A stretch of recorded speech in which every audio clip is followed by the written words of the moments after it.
gotta catch 'em all.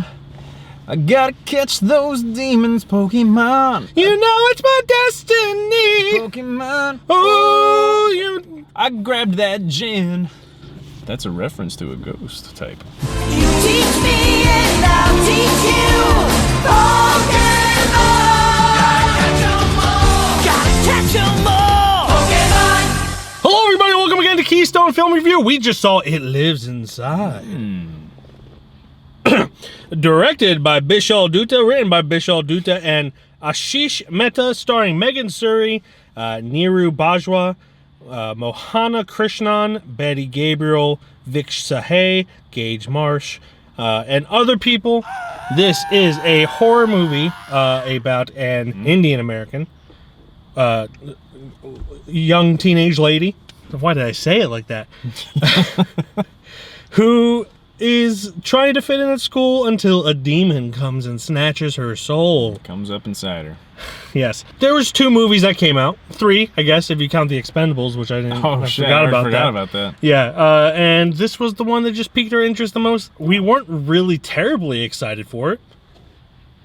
Just, But it sounded like a better plot. I didn't want to see a movie, even though it sounds like it's getting good reviews, about the GameStop stock situation. We lived that.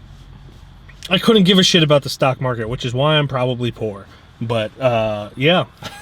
Same here. Glenn, Yeah. where do we start? How did you feel about this movie? Oh, the movie, man. Yes. So when we were describing which movies did we want to watch, I went and I read the little plot to this bad boy, and I was intrigued. I thought it was a cool concept. It was, I forget what the exact plot was, so let me try to read this jaunt. Basically, it was about this girl who basically needs to find religion in order to fuck off this ghost. Not Christian that religion. way. She needs to connect with her Indian heritage Yes.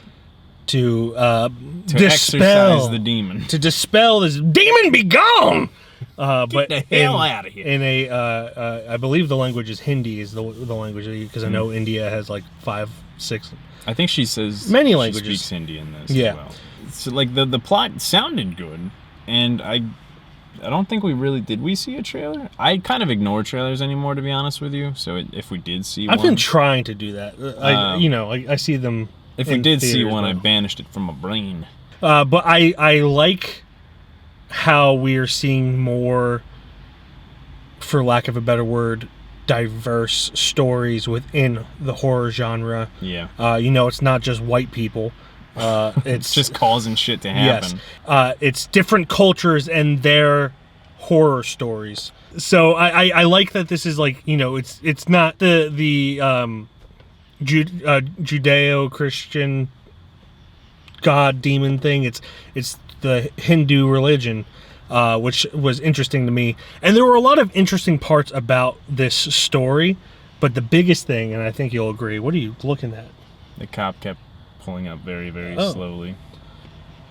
The biggest thing that is an issue is pacing. Yes. And Especially in the do beginning. you think he's going to pull in front of us? No, he's not. No. Okay. Yeah. But the whole time you were talking, he just kept sneaking up here. Just watching what we were doing. Yeah, people don't have sex in the car with the lights on, I'll tell you that much. But yeah, so the idea is interesting. The concepts are interesting. Mm-hmm.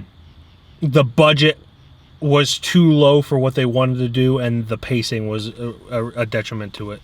It was just very slowly paced and kind of awkward cutting in and out of scenes. You mentioned how it seemed to jump 6 hours. Yeah, like there would be one point where something fucking crazy happens, and then this girl's like kind of doing her own little investigation. Mhm. Investigation. She goes back to school for some reason. There's no real reason to be back at the school On but a Saturday. On a Saturday, but she goes back to the school, and then she's sitting there reading, and then this boy texts her and is like, "Yo, you coming?" And that was at like 4. I think it was started with like 4. She was at the school. It jumps to like 6 hours later. She's back. She's like at this next spot. Mm-hmm. And there's another. I don't want to give away this next part, but there's like one point where they're at they're at this place that then shit kind of goes down Early afternoon. in the afternoon. Yeah, the sun's he's high. He's hey, and then It's not 4:20 though. It's not 4:20 that we saw. And the next thing you know, boom, it's nighttime, and like all the stuff around that is happening. And like, damn, that took fucking forever for that to get there. But it was weird in pacing.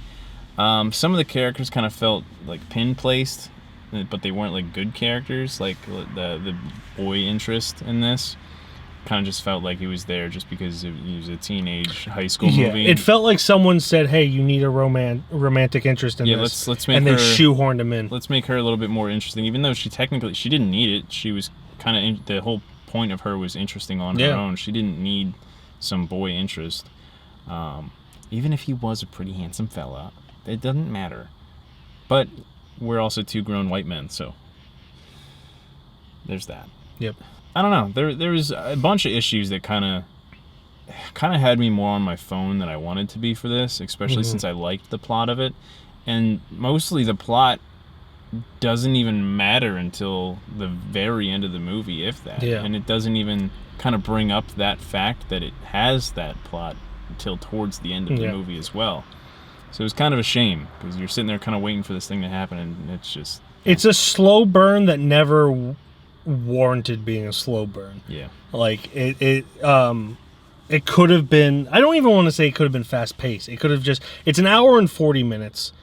They could have cut 10 minutes here or there, not like a 10-minute chunk, just like 30 seconds here, 30 seconds there, whatever, and it would have been better paced for it.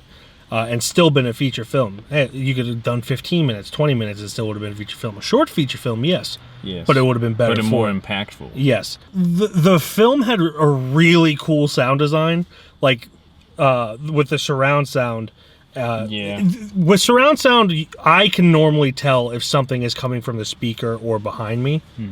Like, from another person in the theater. There is points in this film where the surround sound sounded like it was coming from someone behind me, which added to the creep factor. But then also, a lot of the dialogue was mixed very quietly, and they were whispering, too. Open areas. Which was just kind of weird, a weird choice in general. But it made it harder to understand what was being said. And especially like if a family is talking to each other in their own house, they're like, what is wrong with you? It got to the point where like there's times where I was wishing they were speaking Hindi, because then we'd have subtitles. But it would be when they were speaking English, and they'd be speaking quietly and be like, and it wasn't even their accents. When they spoke English, you could understand what they were saying. They were just speaking so quietly, and it was mixed so poorly. So quiet. That you're just like, what the fuck did you just say? Fist in the air. What the fuck did you just say? But it had a lot of really cool ideas. The creature at the end is practical effects, which was unexpected for something that's an obvious low budget. That's another thing. A lot of it takes place in a school, but there's never more than like 5-6 people within the school, and there's only one teacher. Only one teacher in a high school. So like the first hour 15 of it was just kind of like, okay, we get it. Can we get the plot moving? With a few cool moments sprinkled within, and then the last 30 minutes, 20 to 30 minutes was actually pretty good. A little campy at parts, but I felt, especially how much bitch slapping was going on. There's a lot of bitch slapping, but I felt like tense through a good portion of it because of what was happening. So there is a lot to like about this movie, but I think it ultimately is just so flat for the most part that it doesn't really sneak in to great or good territory. It's just kind of middle of the road, leaning towards lower road. But I think a lot of horror fans are going to enjoy those aspects. I can't say that they're going to like it, because I know a lot of horror fans that just like horror in general don't necessarily like slow burns, and this is a slow burn that never really needs to be a slow burn. So I don't know if I'd recommend it, but I think, I don't know. I'm a big believer that people should make their own opinions and not listen to two guys on the internet. We're also not a horrific demographic type of peoples to be recommending Because we wouldn't probably be recommending most Friday 13ths or Screams or all that jazz. We'd be recommending the Hereditaries and the Midsummers and stuff. What Jenna Ortega's character in Scream 5 talks about. The Babadook. Yeah, Babadook. Great movie.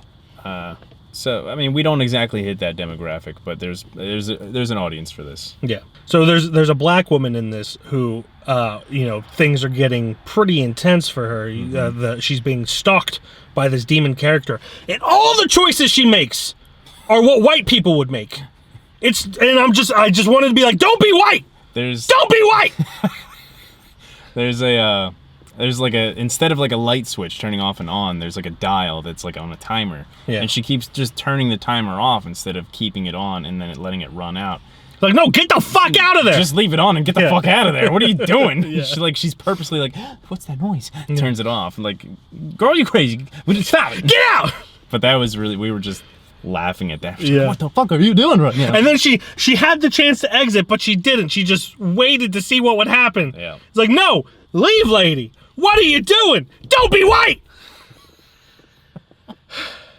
But yeah, other than that, I think it's got a lot of cool concepts, but falls flat ultimately.